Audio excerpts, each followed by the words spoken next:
রোজার কিছু আদব আছে। রমজানে রোজা রাখলেন, আবার দোকানপাটে যায় আরেকজনকে নিয়ে মিথ্যা গীবত করতেছেন, আরেকজনকে তুহমত দিতেছেন, পরনিন্দা করতেছেন। এই রোজাদারকে কি আল্লাহ তাআলা তার কুদরতি হাতে পুরস্কার দিবে? না।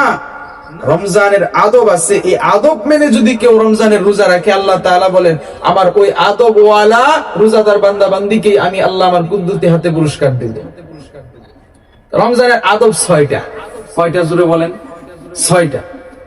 রমজানের 6টা আদব। 6টা আদবের মধ্যে 1 নাম্বার আদব চোখের হেফাজত করা। কিসের হেফাজত করা? চোখের হেফাজত। 1 নাম্বার চোখের হেফাজত করা। 2 নাম্বার কানের হেফাজত করা। 3 নাম্বার জবানের হেফাজত করা।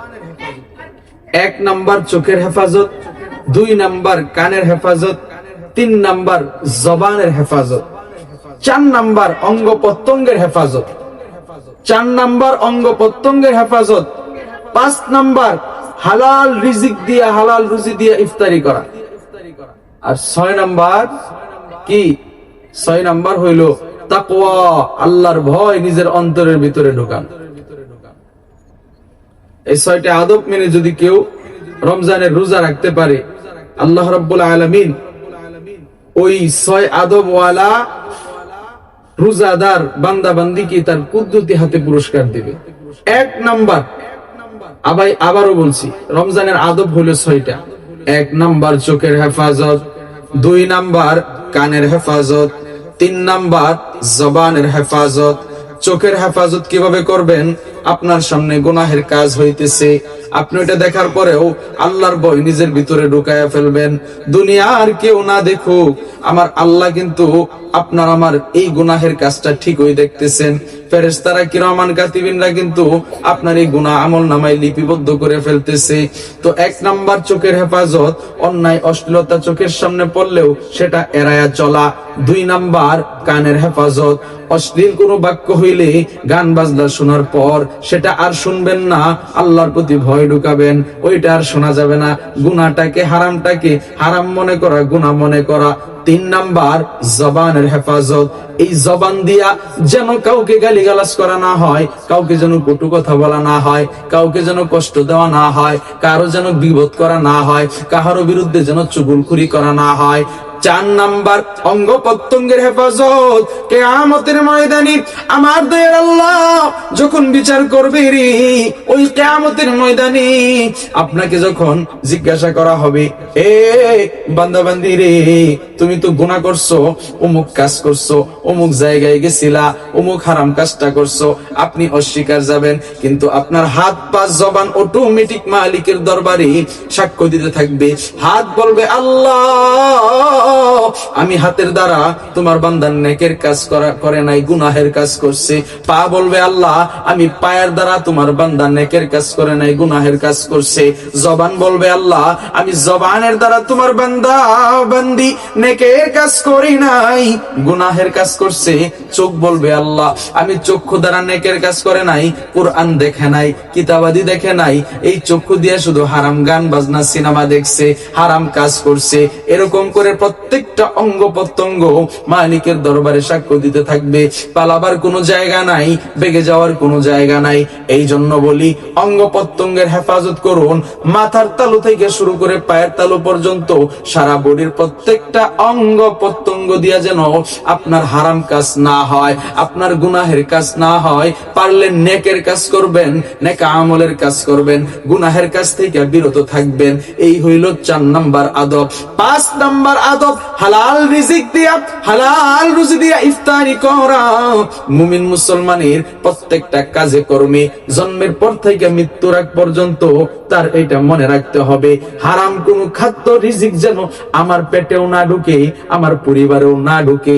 এই চিন্তাটা সব সময় মুমিন বান্দা বান্দি মুসলমান নরনারী সকলের করা উচিত। হালাল রিজিক দিয়া যেন ইফতারি হয়, সাহরি হয়, হারামটা দিয়া যেন না হয়। কারণ হালালের মধ্যে আরাম, হারামের মধ্যে কোনো আরাম নাই। হালাল মানলে জান্নাতি, আর হারাম মানলেই জাহান্নামী। 6 নাম্বার আদব তাকওয়া। আল্লাহর ভয় নিজের অন্তরের ভিতরে ঢুকানো। যখনই আল্লাহর ভয় আপনার আমার ভিতরে ঢুকে যাবে, আপনার এক পা যদি নেকের গুনাহের কাজে আগায়, দুই পা পিছনে চলে যাবে যে না, আমি গুনাহের কাজ করতেছি, দুনিয়ার কেউ না দেখুক, আমার আল্লাহ ঠিকই দেখতেছে, সুতরাং আমি নেকের কাজ করব, গুনাহের কাজ করা যাবে না। একই বলে তাকওয়াল্লাহ, আল্লাহর ভয়। আল্লাহর ভয় যারা অতীতে আল্লাহর ভয় নিজের ভিতরে অর্জন করছে, তাকওয়াল্লাহ যারা অর্জন করছে, হযরত আবু বকর, হযরত উমর, হযরত আলী, হযরত উসমান রাদিয়াল্লাহু তাআলা আনহুম, আম্মাজান আয়েশা সিদ্দিকা রাদিয়াল্লাহু তাআলা আনহা, আম্মাজান খাদিজা রাদিয়াল্লাহু তাআলা আনহা, হযরত ফাতেমা রাদিয়াল্লাহু তাআলা আনহা, তাদের ভিতরে তাকওয়াল্লাহ, আল্লাহর ভয় ছিল, যার কারণে দুনিয়াতে আল্লাহ রাব্বুল আলামিন তাদেরকে জান্নাতের সার্টিফিকেট দিয়ে দিয়েছে। সুবহানাল্লাহ।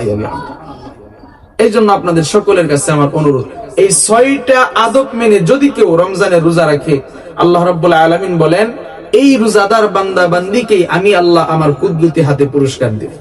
আর এই রমজানের 4টা আমল বেশি বেশি করা। 1 নাম্বার কালিমায়ে তাইয়্যিবা, লা ইলাহা ইল্লাল্লাহু মুহাম্মাদুর রাসূলুল্লাহ। 1 নাম্বার কালেমা পড়া, 2 নাম্বার ইস্তিগফার পড়া। ছোট্ট একটা শব্দ আস্তাগফিরুল্লাহ, এই শব্দটার মাধ্যমে নিজের জিন্দেগীর সমস্ত গুনাহগুলি মালিকের কাছ থেকে ক্ষমা কইরা নেওয়া যায়।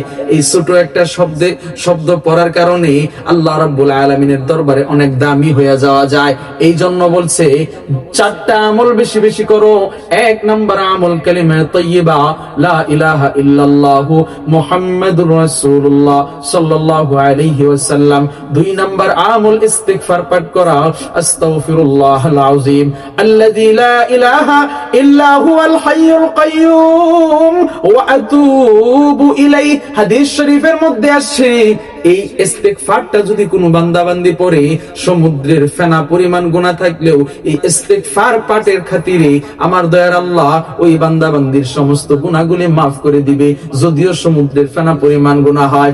এই জন্য বেশি বেশি ইস্তিগফার পাঠ করা।